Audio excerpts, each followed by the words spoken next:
10 sahabat Nabi yang Nabi jamin syurga, 9 ahli politik.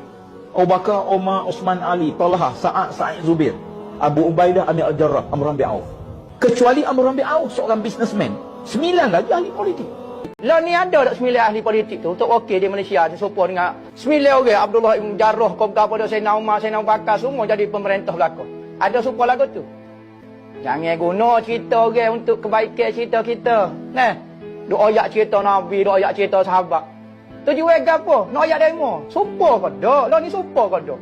Lah ni hangpa nak tengok demo lah ni. Demo serupa ke dak? Kalau serupa 100% tak ada khilaf ulama wajib guna dak. Lah ni tak serupa tu masalah.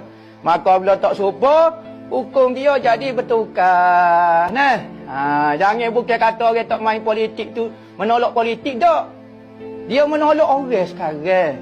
Bukan politik tu sendiri. Nah, apa dah ayat cerita sahabat? Ayat cerita demo baik ke dak? Serupa ke dak demo janji ke apa dia? Hak ni.